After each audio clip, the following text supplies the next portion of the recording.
الحمدللہ رب العالمین والصلاة والسلام علی سید الانبیاء والمرسلین وعلی آلہ واصحابہ اجمعین الی یوم الدین۔ الحمدللہ آج 9 نومبر 2019 کو سیچرڈے کی رات میں 11 اور 12 ربیع الاول شریف 1441 ہجری میں ہم ایک کوشچن کو ایڈریس کرنے کے لیے ایک اسپیشل مجلس کر رہے ہیں، صرف ایک کوشچن کو ایڈریس کرنے کے لیے۔ جی ندیم بھائی۔ بسم اللہ الرحمن الرحیم، اللہم صلی علی محمد وآل محمد۔ علی بھائی، ایک بہت ہی کریٹیکل سوال ہے ہمارے علی الاحسن نقوی بھائی کی جانب سے، میں اسے ورڈ بائی ورڈ من و عن بیان کر دیتا ہوں۔ آج کل سوشل میڈیا پر مولانا فضل الرحمان صاحب کے دھرنے کے حوالے سے پی ٹی آئی کے سپورٹرز کی جانب سے خوب کمپین چلائی جا رہی ہے کہ زرد رنگ کی پگڑی تو کافروں اور جہنمیوں کا لباس ہے۔ علی بھائی سے گزارش ہے کہ انصاف پر قائم رہتے ہوئے اس اعتراض کی حقیقت عوام الناس پر آشکار کریں، جیسا کہ عمران خان صاحب کے خلاف مذہبی کارڈ استعمال کرنے والوں کو بڑی دلیری سے جواب دیتے رہتے ہیں۔ آپ کے علمی جواب کا شدت سے انتظار ہے۔ جزاک اللہ خیرہ۔ جزاک اللہ خیرہ۔ سب سے پہلے تو میں علی الاحسن نقوی صاحب سے ریکویسٹ کروں گا کہ میرے بھائی، ہم تو الحمدللہ آلریڈی اولو العلم قائما بالقسط ہیں، اہل علم سچائی پر انصاف کے ساتھ قائم، الحمدللہ۔ تو ہمارے بارے میں کوئی بدگمانی نہ کرے، حسن ظن رکھیں کہ جو سچی بات ہوگی، خواہ وہ عمران خان صاحب کی سپورٹ میں جائے حفظہ اللہ تعالی، یا مولانا فضل الرحمان صاحب کی سپورٹ میں جائے حفظہ اللہ تعالی، سب کو دعا دینی چاہیے۔ تو یہ جو پرٹیکولر ایشو آپ نے ڈسکس کیا ہے زرد پگڑی کے حوالے سے، جو آج آپ نے بھی باندھی ہوئی ہے، یہ دو کلرز ہیں جن کے حوالے سے اختلاف پایا جاتا ہے۔ ایک یہ جو آپ کی زرد پگڑی ہے، اور جو آپ کے ساتھ بھائی بیٹھے ہیں زعفرانی کلر کے جنہوں نے کپڑے پہنے ہیں، یہ دونوں الفاظ آئے ہیں احادیث میں، جو احادیث منسوخ شدہ تھیں ان کو یوز کر کے ایک پولیٹیکل گین کے لیے کمپین چلائی جا رہی ہے۔ اور اللہ کے فضل سے میں نے اس ایشو کو آج سے 3 سال پہلے 2016 میں ریکارڈ کروا دیا تھا، جس میں نے بلیک کلر کے حوالے سے جو پراپوگنڈا ہوتا ہے، ریڈ کلر کے اعتبار سے پراپوگنڈا ہوتا ہے، گرین کلر کے اعتبار سے، اور اس زرد کلر کے اعتبار سے، یا ڈارک یلو کہہ لیں، اور زعفرانی کلر ہے، یہ ریڈش یلو کلر ہے۔ تو یہ سب کے سب کلر مردوں اور دونوں کے لیے جائز ہیں۔ اس کے اوپر میں آلریڈی اللہ کے فضل سے ویڈیو ریکارڈ کروا چکا ہوں، اور اس حوالے سے آپ کو پتہ ہے میں کسی کا لحاظ نہیں کرتا، کیونکہ میں ٹروتھ لور ہوں الحمدللہ۔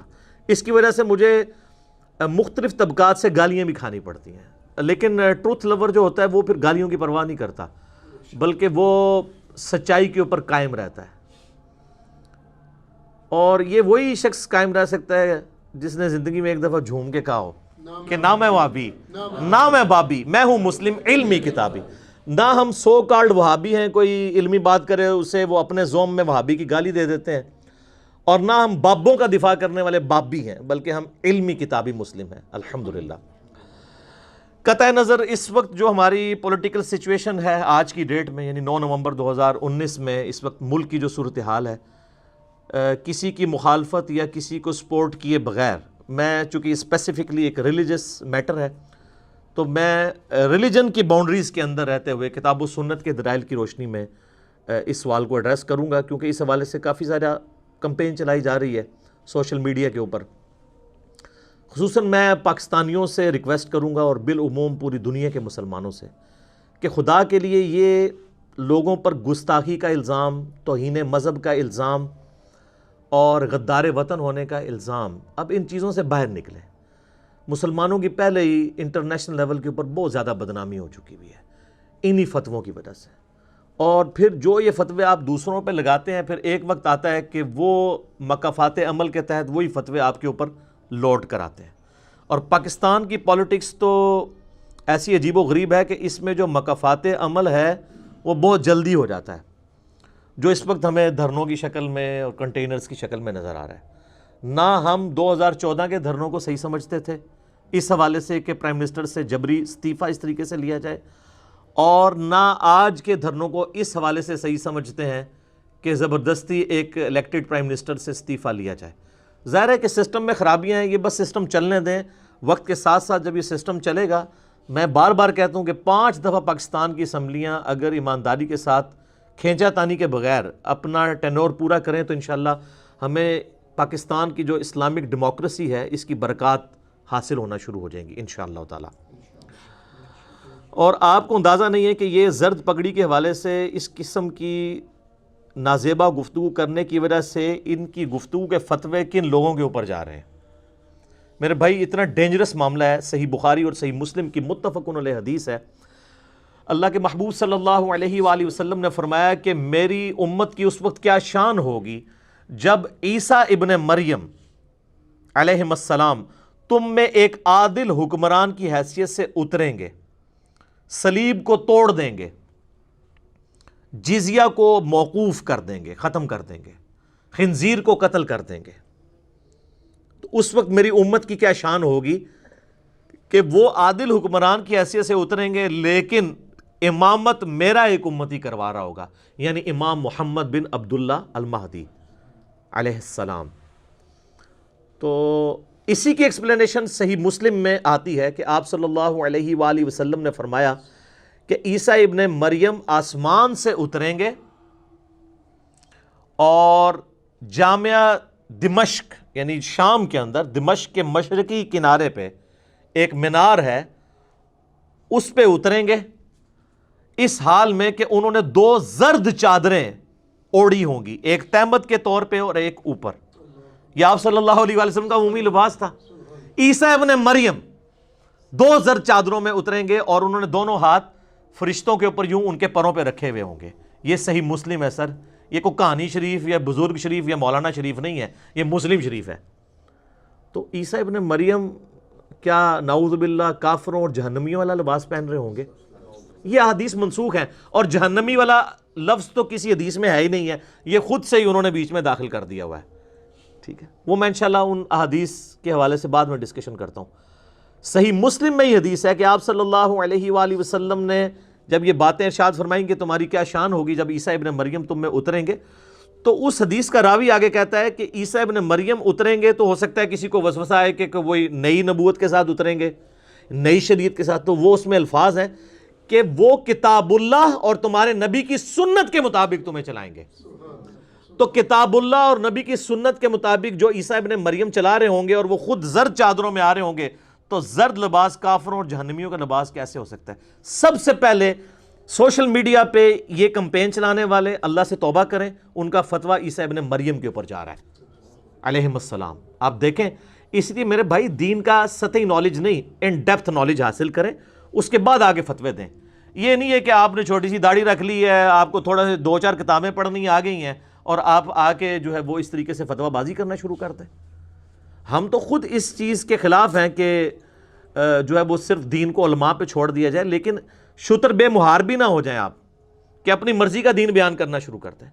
میں اللہ کے فضل سے اس پلیٹ فارم سے جب بھی کنٹروورشل چیزیں ڈسکس کرتا ہوں، آپ کو اندازہ نہیں، میں تمام مکاتب فکر کے علماء سے کنسلٹ کرتا ہوں، اور وہ گلی محلے کے مولویوں سے نہیں، بڑے بڑے علماء سے، اور پھر اپنی رائے ان کے سامنے رکھتا ہوں، ڈیبیٹ کرتا ہوں۔ جب وہ ایگری کرتے ہیں نا کہ ہاں یہ بات حق پہ ہے، پھر میں اس کو بیان کرتا ہوں پوری ذمہ داری کے ساتھ۔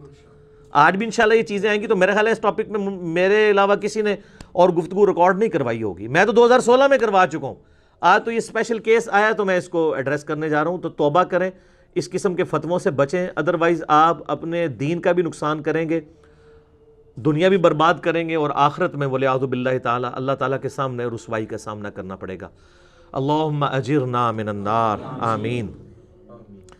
اور آپ یہ دیکھیں تعصب کہ ہمارے بریلوی مکتبہ فکر کے کئی ایک لوگ جو یہ اس طرح کے کلپ بنا رہے ہیں نا، وہ بریلوی مکتبہ فکر کے، ہمیں تو ٹون سے اور خوشبو سے ہی اندازہ ہو جاتا ہے نا۔ تو ان کو مولانا فضل الرحمان صاحب کی زرد پگڑی تو نظر آ رہی ہے کافروں والی، لیکن ان کے جو اپنے خود سب سے بڑے بزرگ اس وقت پاکستان میں جن کو لاکھوں فالورز ہیں، باپا جانی مدنی چینل والے، مولانا الیاس قادری صاحب، وہ تو زرد پگڑی وہ بھی باندھتے ہیں، بلکہ انہوں نے تو کتاب چھاپی ہے جس میں انہوں نے لکھا ہے کہ 7 کلر کے رنگ ثابت ہیں ان کے نزدیک، تو زرد تو وہ خود بھی پہنتے ہیں۔ اور یہ تو ہو گیا بریلویوں کے لیے، دیوبندی تو ویسے ہی مانتے ہیں، مولانا فضل الرحمان صاحب ان کے مکتبہ فکر سے۔ اب ذرا اہل حدیث کو زیادہ مسئلہ ہوتا ہے نا، تو اہل حدیثوں سے صرف یہ پوچھیں کہ امام کعبہ نے جو گون پہنی ہوئی ہے وہ کس رنگ کی ہے؟ زعفرانی کلر کی ان کی گون ہوتی ہے اور اس پہ ڈارک یلو کلر کی پٹیاں لگی ہوتی ہیں جو یہاں پہ بھی وہ پہن رہے ہوتے ہیں. تو اہل حدیث کے امام کعبہ بھی پہن رہے ہیں. سدیس صاحب کی تصاویر موجود ہے. کوئی فرقہ بچ گیا شیعہ. تو یہ جواد نقوی صاحب کی آپ کو ویڈیوز مل جائیں گی, انہوں نے بھی وہ سیم امام کعبہ والی گون پہنی ہوئی ہوتی ہے. لہٰذا میرا یہ دعویٰ ہے کہ زرد کلر کے اوپر امت کا اجماع ہے الحمدللہ. اور المستدرک الحاکم میں صحیح سند کے ساتھ کتاب العلم چیپٹر میں یہ حدیث ہے انٹرنیشنل نمبر کے مطابق 399 کہ اللہ کے محبوب صلی اللہ علیہ وآلہ وسلم نے فرمایا کہ میری امت کبھی بھی گمراہی پہ جمع نہیں ہوگی. یعنی اجماع امت جو ہے نا وہ حق پر ہوگا اور جماعت پر اللہ کا ہاتھ ہے. اچھا, اس جماعت سے مراد یہ ہماری پولیٹیکل جماعتیں, مذہبی جماعتیں نہیں ہیں, مین سٹریم پوری امت, اجماع امت یونانیمسلی جو چیز ایگری کرتی ہو اس کے اوپر اللہ تعالیٰ کی تائید ہوگی. تو میں نے آپ کو بریلویوں کے الیاس قادری صاحب, دیوبند کے تو خیر بے شمار لوگ ہیں انکلوڈنگ مولانا فضل الرحمان صاحب, اسی طریقے سے اہل حدیث میں امام کعبہ آگے تو پیچھے کیا بچ گئی, ان کی آپ کو بتا دی مثال. اور سید جواد نقوی صاحب انٹرنیشنل لیول کے اسکالر ہیں اہل تشیع کے, ان کی مثال دے دی. اب پیچھے تو کوئی مثال نہیں بچتی ہے. اس کے باوجود اگر کوئی بندہ ہٹ درمی پہ اترے تو اسے اللہ کا خوف کرنا چاہیے. باقی یہ کہنا کہ زرد رنگ جو ہے جی یہ دیکھیں جی وہ ہندوؤں کی نشانی ہے, کل کو تو میرے بھائی آپ یہ بھی کہیں گے کہ یہ جو آپ زمزم کو بابرکت پانی سمجھتے ہیں تو ہندو تو گنگا میں جا کے نہاتے ہیں, تو یہ تو ہندوؤں کی مماثلت ہو جائے گی. اچھا جی, ہندو جو ہیں وہ پتھر کے آگے جھکتے ہیں, آپ خانہ کعبے کی طرف منہ کر کے جھکتے ہیں. اور آپ کو پتہ ہے یہ رومن امپائر نے کتنا عرصہ مسلمانوں کے خلاف یہ پراپوگنڈا کیا جب وہ بچی کھچی رہ گئی تھی صلیبی جنگوں کے دوران, کہ مسلمان تو ایک کالے پتھر کو پوجتے ہیں جو کعبے کو انہوں نے کہا اس کو پوجتے ہیں. حالانکہ ایک بیسک چیز تھی, جان بوجھ کے انہیں پراپوگنڈا چلتا تھا, اس وقت میڈیا کا دور تو نہیں تھا. تو کل کوئی یہ بھی پراپوگنڈا کرے گا جی ہندو جو ہیں وہ گنگا میں نہاتے ہیں اور آپ زمزم میں, لہٰذا یہ جو زمزم کو متبرک سمجھنا ہے یہ ہندوؤں کا طریقہ ہے. اس سے بھی بڑھ کر سکھ داڑھی رکھتے ہیں اور مسلمان بھی داڑھی رکھتے ہیں, یہ تو سکھوں کا طریقہ ہو جائے گا. یعنی اس کو آپ کہیں روک نہیں سکتے. اس طریقے سے چیزوں کو پک اینڈ چوز کرنا اور ایک دوسرے پہ فتوے لگانا, اس فتوے کی زد میں آپ اور آپ کے اپنے بزرگ بھی آ جائیں گے, کوئی بھی نہیں بچے گا. اور اس حوالے سے یہ جو منسوخ احادیث کا سہارا لے رہے ہیں بخاری مسلم کی, میں بعد میں بیان کروں گا. سب سے پہلے تو قرآن حکیم, آپ سورۃ البقرہ تو ہم میں سے اکثر لوگوں نے پڑھی ہوئی ہے اور ترجمے کے ساتھ بھی. سورۃ البقرہ کا نام جو البقرہ ہے وہ کس وجہ سے ہے؟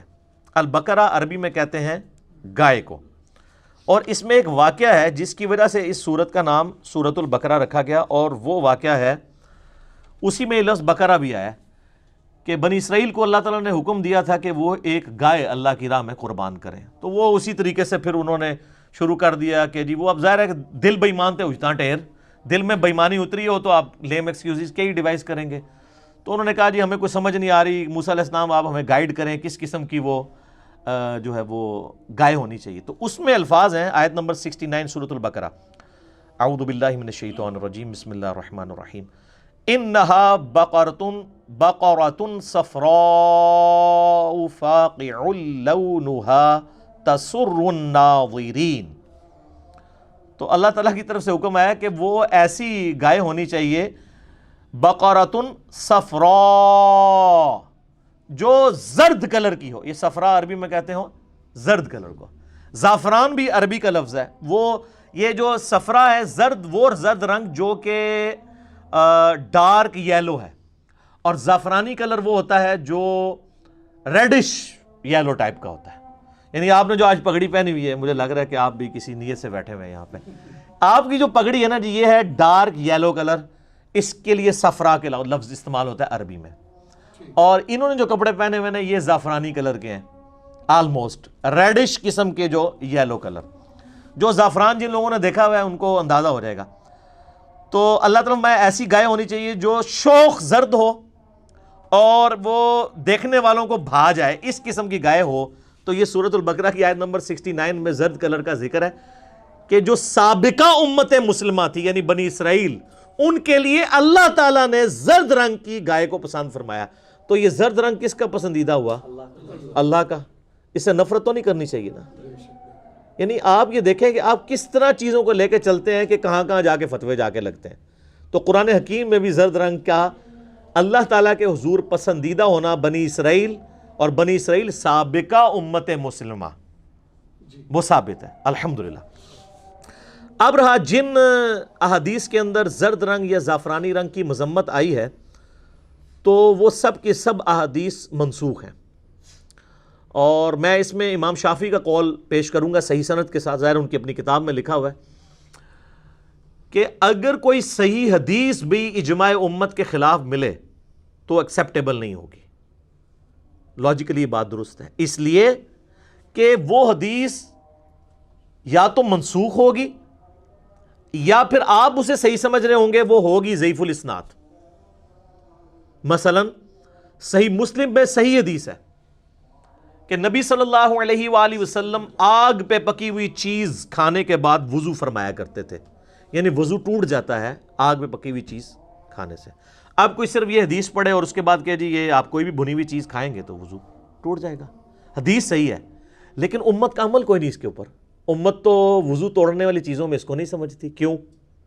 اس لیے کہ مسلم شریف میں ہی آگے حدیث ہے کہ نبی صلی اللہ علیہ وآلہ وسلم نے غزوہ تبوک کے موقع پر یا فتح مکہ کے موقع پر یعنی اپنے آخری دنوں میں آپ صلی اللہ علیہ وآلہ وسلم نے آگ پہ پکی ہوئی چیز کھائی، اس کے بعد کلی کر کے نماز پڑھ لی اور ایک وضو سے کئی نمازیں پڑھی، ورنہ پہلے تو حکم یہ تھا کہ آپ نے ہر نماز کے لیے الگ وضو کرنا ہے.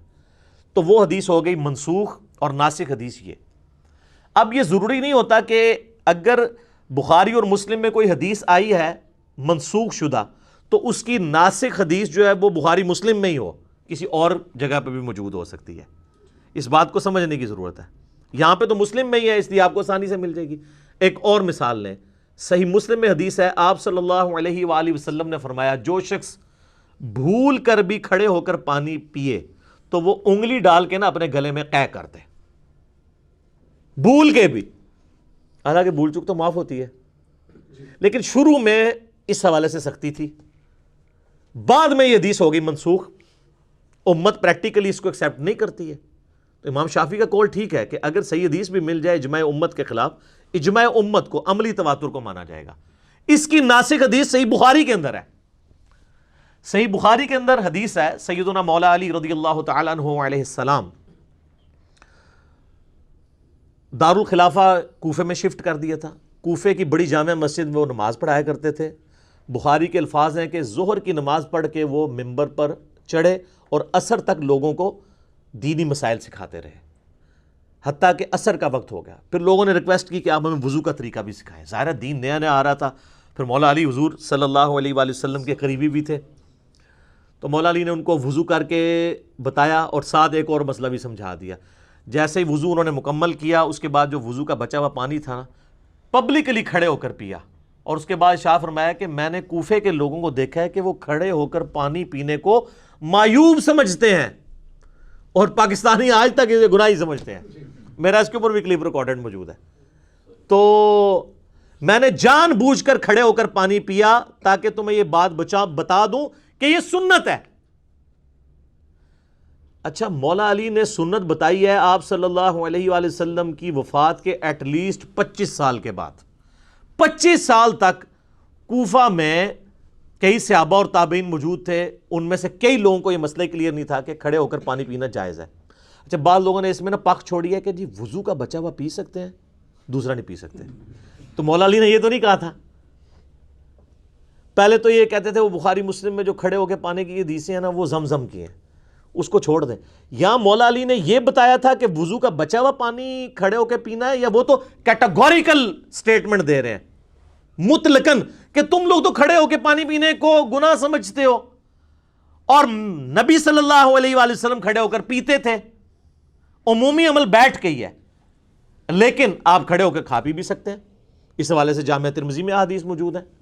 عبداللہ بن عمر کہتے ہیں کہ نبی صلی اللہ علیہ وآلہ وسلم کے مبارک زمانے میں ہم کھڑے ہو کر کھانا بھی کھا لیتے تھے اور پانی بھی پی لیتے تھے. اب ایک بندہ پیدل جاگنگ کر رہا ہے تو اب اگر اس نے مونگ پھلیاں جیب میں ڈالی ہوئی ہیں تو وہ بیٹھ کے کھائے گا، یا ریوڑیاں ڈالی ہیں بادام ڈالے ہیں وہ بیٹھ کے کھائے گا. تو اللہ تعالیٰ نے اسلام میں اس حوالے سے آسانی رکھی ہے. تو یہ والی حدیث بخاری کی تھی لیکن اس حدیث نے منسوخ کس حدیث کو کیا؟ جو مسلم میں تھی. مسلم میں منسوخی والی کوئی حدیث نہیں ہے. تو اس لیے چیز دیکھنی ہوتی ہے کہ احادیث ایسی نہ ہو کہ وہ سند تو صحیح ہو لیکن وہ حدیثیں ہوں منسوخ، اور آپ بڑی ڈٹائی کے ساتھ بڑا علمی کلپ اپنی طرف سے ریکارڈ کرا رہے ہوں کہ جی ہم نے بڑا کارنامہ کر دیا جی، اور جی ہم نے حدیث دریافت کر لی ہے کہ زرد کلر کی جو ہے پگڑی پہننا جو ہے نا یہ نعوذ باللہ کافروں کا لباس ہے، اور ساتھ 2-3 صفرے خود لگا لیے کہ جنمی کو کولو ہی تون دیتا ہے وچ، وہ جو ہے ہی نہیں اس کے اندر. اچھا اب ان احادیث کی طرف آپ آ جائیں جو احادیث زرد رنگ کی ممانعت کے اوپر ہے. بخاری اور مسلم کی متفق علیہ حدیث ہے کہ سیدنا انس ابن مالک کہتے ہیں رضی اللہ تعالیٰ عنہ کہ نبی صلی اللہ علیہ وآلہ وسلم نے مردوں کو زرد اور زعفرانی کلر استعمال کرنے سے منع فرمایا. یہ حدیث بخاری میں بھی ہے، مسلم میں بھی. اسی طریقے سے صحیح مسلم میں ایک کریٹیکل حدیث ہے جس کو لے کے انہوں نے پوری ڈاکٹرائن کھڑی کی ہے کہ سیدنا عبداللہ بن عمر بن عاص رضی اللہ تعالیٰ عنہ نے ایک دفعہ زرد کلر کا جوڑا پہنا ہوا تھا، 2 چادریں، یعنی ایک تہمت اور اوپر وہ. تو نبی صلی اللہ علیہ وآلہ وسلم نے ان سے فرمایا کہ یہ تو کافروں کا لباس ہے. جنمی ساتھ خود ہی علماء نے لگا دیا. اس لیے میں کہتا ہوں کہ مسلم شریف سے مولانا شریف کو باہر نکالیں پہلے، پھر آپ کو مسلم شریف سمجھ آئے گی. معذرت کے ساتھ علماء سے، اگر کسی یعنی کنویں کے اندر کوئی کتا گر جائے، چلیں کتے کی مثال شاید بری ہو جائے، کوئی جانور گر جائے اور اس میں تعفن پھیل جائے تو علماء پھر بتاتے ہیں کہ اس سے 20 ڈول نکالنے آپ نے، لیکن اس سے پہلے اس جانور کو بھی نکالنا ضروری ہے. آپ 20 کیا آپ 200 ڈول نکالتے رہے، جانور بیچ میں پڑا رہے تو بدبو تو ادھر ہی رہے گی. تو اسی طریقے سے مسلم شریف سے مولانا شریف کو باہر نکالیں. مولانا شریف گھسے کہ انہوں نے ساتھ جہنمی بھی ساتھ لگا دیا، حالانکہ کافروں کا تھا، کافروں کا لباس ہو سکتا ہے. تو سیدنا عبداللہ بن عمر بن عاص رضی اللہ تعالیٰ عنہ کہتے ہیں کہ میں نے وہ کپڑے اتار دیے اور پھر میں نبی علیہ السلام سے یعنی ان کپڑوں کے بارے میں پوچھا تو آپ صلی اللہ علیہ وآلہ وسلم نے فرمایا کہ ان کو جلا دو. لیکن اسی کا ایک طریق سنن ابن ماجہ میں ہے، اس میں عبداللہ بن عمر بن عاص کے الفاظ یہ ہیں کہ نبی صلی اللہ علیہ وآلہ وسلم کے میں نے چہرے پر ناگواری دیکھی اور میں نے جا کے وہ کپڑے اتار دیے اور آگ میں جلا دیے. جب واپس آیا آپ علیہ السلام نے پوچھا وہ کپڑے کیوں اتار دیے؟ کہا یا رسول اللہ آپ ناگواری کے اثار تھے تو میں نے جانچ لیا. تو آپ نے پوچھا کیا کیا؟ کہا تندور میں ڈال دیے. آپ نے فرمایا کہ گھر والی عورتوں کو دے دیتے، عورتوں کے لیے تو کوئی ممانعت نہیں ہے. اچھا مسلم شریف میں یہ پورا واقعہ نہیں ہے. مجھے لگتا ہے جو نبی علیہ السلام فرمایا نا جلا دو، وہ اسی طریقے سے جب کبھی بندہ ایک جلال میں ہوتا ہے بندہ کہتا ہے یار آگ چھپاؤ، تو انہوں نے واقعی فزیکلی آگ پہ جا کے لگا دی. جیسا کہ وہ بخاری مسلم میں آتا ہے نا کہ وہ جو قرآن پاک کی آیات ہیں سورۃ البقرہ میں کہ سفید دھاگا جب بلیک دھاگے سے ممتاز ہو جائے، تو ایک صحابی نے فزیکلی اپنے تکیے کے نیچے کالا اور سفید دھاگا رکھ لیا تھا. تو نبی علیہ السلام پھر ان سے مزاح فرمایا کہ یار اس کا تکیہ تو بہت بڑا ہے، اس کے نیچے آسمان کے سفید اور کالے جو ڈوری ہے وہ آ جاتی ہے. قرآن میں اس ڈوری کا ذکر ہے، یہ اس دھاگے کا ذکر نہیں ہے. تو میں تطبیق پیدا کر رہا ہوں. اسی طریقے سے مسلم شریف میں ایک حدیث ہے، سیدنا مولا علی رضی اللہ تعالیٰ عنہ علیہ السلام کہتے ہیں کہ مجھے نبی صلی اللہ علیہ وآلہ وسلم نے زرد رنگ پہننے سے اور زعفرانی کلر پہننے سے، کپڑے پہننے سے منع فرمایا. اور اسی کا ایک طریق سنن ابن ماجہ میں، اس میں آگے الفاظ ہے میں تمہیں منع نہیں کرتا ہوں، مجھے نبی علیہ السلام نے منع کیا تھا. اس میں امپلائڈ ہے کہ سیدنا علی اس سے اپنی خصوصیت سمجھتے تھے، باقیوں کے لیے اسے حرام نہیں سمجھتے تھے، ورنہ کہتے یہ تو شرعی مسئلہ ہے جو میں تمہیں بتا رہا ہوں. وہ اس کو اپنی خصوصیت اس لیے مانتے تھے کہ جیسا کہ بخاری مسلم میں آتا ہے کہ نبی صلی اللہ علیہ وآلہ وسلم نے مولا علی کو سیدہ فاطمہ کی زندگی میں دوسری شادی کرنے سے روک دیا تھا. حالانکہ مرد تو 4 شادیاں کر سکتا ہے، لیکن یہ سیدہ فاطمہ کا پروٹوکول تھا. تو یہاں پہ بھی سیدنا علی کہہ رہے ہیں کہ میں تمہیں منع نہیں کرتا، سنن ابن ماجہ کے الفاظ ہیں، لیکن مجھے نبی صلی اللہ علیہ وآلہ وسلم نے منع کیا تھا. تو انہوں نے آپ صلی اللہ علیہ وآلہ وسلم کے اس فرمان کو اپنے لیے خاص کیا. اور اس سے جو یہ رزلٹ میں نے نکالا کہ زرد رنگ کا جواز نکلتا ہے عام بندے کے لیے، اس کو سپورٹیو حدیث ہے صحیح بخاری کے اندر جو یہاں پہ صرف پڑھی نہیں ہوئی، پڑھی بھی ہوئی ہے. عبداللہ بن عمر رضی اللہ تعالیٰ عنہ سے ایک شخص آ کے پوچھتا ہے کہ میں نے 4 کام آپ کو ایسے کرتے ہوئے دیکھا ہے جو میں نے کسی اور کو نہیں دیکھا. ان میں سے ایک کام یہ ہے کہ آپ اپنی داڑھی کو زرد رنگ کرتے ہیں، اپنے کپڑوں کو زرد رنگ کرتے ہیں. تو انہوں نے جواب دیا کہ میں یہ زرد رنگ اس لیے کرتا ہوں کہ اللہ کے محبوب صلی اللہ علیہ وآلہ وسلم کو پسند تھا، اور آپ صلی اللہ علیہ وآلہ وسلم بھی اپنی داڑھی کو، اور ظاہر ہے وہ صرف کن پٹی میں چند بال تھے، ان کو زرد کرتے تھے اور اپنے کپڑوں کو بھی زرد کیا کرتے تھے۔ یہ صحیح بخاری کے اندر حدیث ہے، اور اس کی ایکسپلینیشن آپ کو سنن ابی داؤد میں مل جائے گی۔ عبداللہ بن عمر رضی اللہ تعالی عنہما ہی کہتے ہیں کہ اللہ کے نبی صلی اللہ علیہ وآلہ وسلم کو زرد رنگ اتنا محبوب تھا کہ آپ صلی اللہ علیہ وآلہ وسلم اپنی داڑھی کو زرد رنگ کرتے، اپنے کپڑوں کو زرد رنگ کرتے، اور اپنی پگڑی کو بھی، امامہ کے الفاظ ہیں، امامہ تک کو زرد رنگ سے رنگ دیتے تھے۔ لہٰذا صرف بلیک اور وائٹ امامہ سنت نہیں ہے، زرد رنگ بھی سنت ہے۔ ویسے تو گرین بھی جو ہے وہ انڈائریکٹلی ثابت ہوتا ہے، اس پہ میں آلریڈی ریکارڈنگ کروا چکا ہوں، پگڑی کے کلرز کے اوپر میں آج اس ڈیٹیل میں نہیں جاتا۔ تو اس میں عبداللہ بن عمر رضی اللہ تعالیٰ عنہما نے 3 چیزوں کا ذکر کیا، داڑھی، کپڑے اور امامہ یعنی پگڑی۔ تو اب تو پیچھے کوئی گنجائش نہیں رہ جاتی۔ اس کے علاوہ میرے بھائیوں، آپ اگر مصنف ابن ابی شیبہ کھولیں تو اس میں ایک پورا چیپٹر ہے زرد اور زعفرانی رنگ کے جواز میں۔ وہاں آپ کو کئی صحابہ کرام علیہم رضوان اور کئی تابعین کے اعمال ملیں گے کہ وہ زرد رنگ کے کپڑے استعمال کیا کرتے تھے۔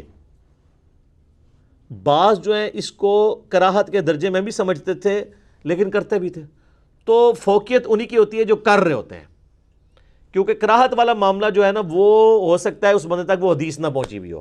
تو ہمارے پاس تو احادیث موجود ہیں، اتنی ساری حدیثیں، اور کس سے؟ عبداللہ بن عمر، کوئی عام شخص نہیں، جس کے بارے میں بخاری و مسلم میں حدیث ہے رجل صالح، اور صحیح متبع سنت۔ عبداللہ بن عمر پہ پورا ایک لیکچر دیا جا سکتا ہے ان کی اتباع سنت کے اوپر۔ البتہ ایک ایکسیپشن ہے صحیح بخاری کے اندر کہ عبداللہ بن عمر رضی اللہ تعالیٰ عنہما کہتے ہیں کہ نبی صلی اللہ علیہ وآلہ وسلم نے محرم کے لیے، یعنی جو احرام والا بندہ ہے، اس کے لیے زرد چادریں استعمال کرنے سے اسے زعفرانی کلر کی اور زرد کلر کی منع فرمایا، اور اسی میں امپلائڈ ہے کہ اگر محرم کو منع کیا ہے تو غیر محرم کے لیے اجازت ہے، ورنہ ہوتا مطلقاً منع کیا ہے۔ جیسا کہ بخاری مسلم میں آتا ہے کہ نبی علیہ السلام نے فرمایا احرام کی حالت میں موزے مت پہنو، پگڑیاں اتار دو، ٹوپیاں اتار دو۔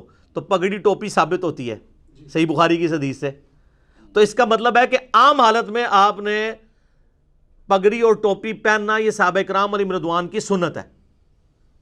ٹھیک ہو گیا؟ تو اس حدیث سے یہ بخاری کی حدیث سے ثابت ہوا کہ اگر محرم کے لیے مسئلہ ہے تو غیر محرم کے لیے زرد کلر کو استعمال کرنا پھر سنت مبارکہ ہوئی، اور عبداللہ بن عمر رضی اللہ تعالیٰ عنہما کا اپنا عمل بھی تھا، اور ہمیں اس حوالے سے ثبوت بھی مل گیا۔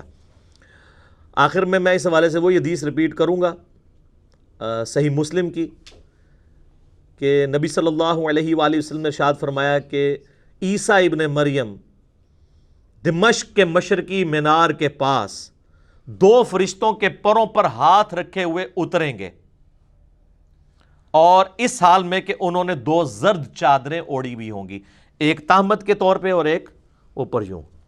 تو عیسیٰ ابن مریم جو ہیں وہ اپنی مرضی سے نہیں کر رہے ہوں گے، ان کے بارے میں تو آپ یہ بھی نہیں کہہ سکتے کہ ان کو اجتہادی غلطی لگ گئی ہے۔ ہاں وہ پیغمبر ہیں، ٹھیک ہے نا، امتی ضرور ہوں گے لیکن نبوت چھینی ہوئی نہیں ہوگی۔ اور اس کی سپورٹیو وہ حدیث ہے صحیح مسلم کی کہ راوی کہتے ہیں کہ جب عیسیٰ ابن مریم دنیا میں اتریں گے تو تمہیں کتاب اللہ اور تمہارے نبی صلی اللہ علیہ وآلہ وسلم کی سنت کے مطابق چلائیں گے، اور معذرت کے ساتھ فقہ حنفی کے مطابق نہیں چلائیں گے، کیونکہ شیخ احمد سرہندی المتوفی 1034 ہجری نے بڑی جرأت کر کے یہ بات لکھی ہے، اور انہوں نے کیا لکھی ہے؟ وہ کہتے ہیں ہمارے بزرگ فرماتے ہیں انہوں نے کشف کے ذریعے دیکھا ہے کہ عیسیٰ ابن مریم جب دنیا میں اتریں گے تو وہ بھی فقہ حنفی پہ عمل کریں گے۔ پھر ساتھ ہی ان کو خود شرم آئی کہ یار یہ اتنی بڑی میں چھوڑ رہا ہوں تو لوگ تو پھر پکڑی بھی جائے گی یہ، تو انہوں نے کہا نہیں وہ اصل میں وہ بھی اجتہاد کریں گے، اور ان کا اجتہاد فقہ حنفی کے اجتہاد کے مطابق ہو جائے گا۔ اور سر آج کے اجتہاد فقہ حنفی کے مطابق نہیں ہو رہے ہیں، کیونکہ آج 90% مسائل وہ ہیں جو امام حنیفہ رحمہ اللہ کو پتہ ہی نہیں تھے۔ انتقال خون کا مسئلہ، پوسٹ مارٹم کا مسئلہ، کتبین پہ نماز کا مسئلہ، چاند پہ نماز کا مسئلہ، ویڈیو کیمرے کا مسئلہ، اعضاء کی پیوند کاری کا مسئلہ، بلڈ ڈونیشن کا مسئلہ، یار آج 20 مسائل ہیں جو آج نہیں مل رہے، تو وہ اس والے کون سی مل رہی ہوگی؟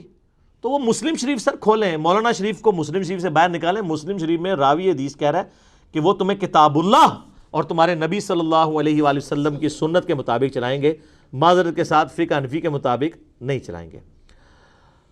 آخر میں اب تھوڑی سی کلاس اپنے اہل سنت بھائیوں کی لوں، بریلوی، دیوبندی، اہل حدیث، کیونکہ تینوں کے بزرگ یہ زرد پگڑی استعمال کرتے ہیں نا۔ الیاس قادری صاحب کرتے ہیں بریلویوں میں، دیوبندیوں میں مولانا فضل الرحمان صاحب، اور اہل حدیث میں تو امام کعبہ کی گونی میں نے بتایا زعفرانی اور زرد والی ہوتی ہے۔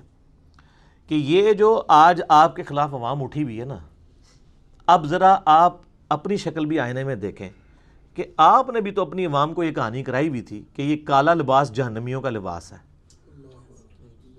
تو سر یہ مکافات عمل ہوا ہے نا، کہانی کرائی نا، آپ کو اس وقت شرم نہیں آئی کہ بخاری مسلم میں کتنی احادیث اس کے اوپر گواہ ہیں کہ نبی صلی اللہ علیہ وآلہ وسلم نے کالا لباس استعمال فرمایا؟ تو آج پھر زرد رنگ پہ آپ پہ فتویٰ لگنا تھا۔ صحیح مسلم میں حدیث ہے، اسما بنت ابی بکر نے ایک کسروانی طیالسی جبہ نکالا۔ کسروانی طیالسی کہتے ہی کالے جبے کو تھے، پرشین امپائر کا جبہ، جس طرح آج میں کہوں سندھی اجرک تو مجھے رنگ نہیں بتانا پڑے گا، وہ ریڈ کلر کی ہوتی ہے۔ کسروانی طیالسی جبہ انہوں نے نکالا اور کہا کہ یہ نبی علیہ السلام کا جبہ مبارک ہے جو آپ پہنا کرتے تھے، سیدہ عائشہ کی وفات کے بعد ان کے گھر والوں سے میں نے لے لیا، یہ آپ علیہ السلام پہنتے تھے، اور ہم اس کا دھون مریضوں کو شفا کے طور پر پلاتے ہیں۔ الحمدللہ، یعنی ڈائریکٹ نبی علیہ السلام کے مبارک تبرکات سے فیض حاصل کرنا، یہ صحیح مسلم میں حدیث ہے۔ پھر صحیح مسلم میں حدیث ہے کہ فتح مکہ کے موقع پر آپ صلی اللہ علیہ وآلہ وسلم جب مکے میں انٹر ہوئے تو آپ نے کالے کلر کی پگڑی باندھی ہوئی تھی۔ پگڑی بھی ثابت ہوگی، جبہ بھی ثابت ہو۔ ویسے لباس، آپ تو اردو میں لباس صرف کپڑوں کو کہتے ہیں نا، عربی زبان میں جب لباس کی بات ہو رہی ہوتی ہے نا تو اس میں تہمد بھی، کرتا بھی اور پگڑی بھی شامل ہوتی ہے۔ لباس، اس کو یہ پورا محدثین کے آپ بخاری مسلم میں کھولیں گے ایک چیپٹر ملے گا کتاب اللباس، بلکہ اس سے بھی آگے جائے گا، یہ آپ کو داڑھی، کنگھی، ان سارے چیزوں کا ذکر کتاب اللباس میں ملے گا۔ آپ مشکات کا کتاب اللباس کھول لیں، یعنی یہ ایک ٹرم میں ڈیوائز کی گئی ہے، تو یہ بھی مسلم شریف میں ہے۔ پھر صحیح مسلم شریف کے اندر حدیث قصہ جو ہے، نبی علیہ السلام کی کالی کملی، جس کے اوپر صرف آپ نعتیں لکھتے ہیں، نعتیں لکھتے ہوئے کالی کملی جو ہے وہ حلال ہے، اور اگر کوئی کالا لباس پہن لے تو وہ حرام ہو گیا، نعوذ باللہ۔ وہ کالی کملی کیا؟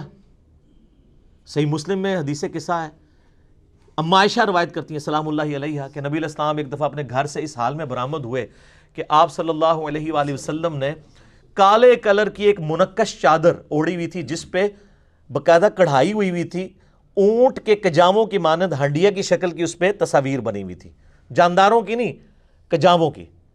اتنے میں حسن ابن علی آئے تو اس چادر کے نیچے لے لیا، پھر حسین ابن علی آئے ان کو لیا، پھر سیدہ فاطمہ آئی ان کو لیا، پھر مولا علی آئے ان کو لیا، اور پانچوں کو کٹھا یعنی اپنے سمیت کر کے چادر کے نیچے لے کے آپ صلی اللہ علیہ وآلہ وسلم نے سورۃ الاحزاب کی آیت نمبر 33 پڑھی، انما یرید اللہ لیذھب عنکم الرجس اہل البیت ویطہرکم تطہیرا۔ اے نبی کے گھر والو، اللہ تو چاہتا ہے تم سے ہر طرح کی ناپاکی دور کر دے اور تمہیں خوب صاف ستھرا کر دے۔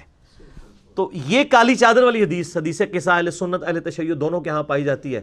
تو آپ نے تو پانچوں کو، اسی سے پانچ تن پاک کا کانسیپٹ آیا نا، یعنی پانچ ہستیاں ایسی کہ جن کو ایک اسپیشل پروٹوکول دیا گیا اہل بیت کے حوالے سے۔ تو آپ نے کالے لباس کے ساتھ جو کچھ کیا، جعلی روایتیں بنا کے، وہی کچھ پھر زرد پگڑی کے ساتھ ہوا۔ لیکن اللہ کے فضل سے ہم ہیں ٹروتھ لور، اولو العلم قائما بالقسط، ہم نے سچائی کی بات کر دی ہے، چاہے وہ کسی کی فیور میں بھی جاتی ہو۔ کیوں؟ کیونکہ نام ہے بابی، نام ہے بابی، میں ہوں مسلم علمی کتابی۔ ٹھیک ہوگا جی؟ سبحانک اللہم و بحمدک، اشہد ان لا الہ الا انت، استغفرک و اتوب الیک، وما علینا الا البلاغ المبین۔ جزاکم اللہ خیرا۔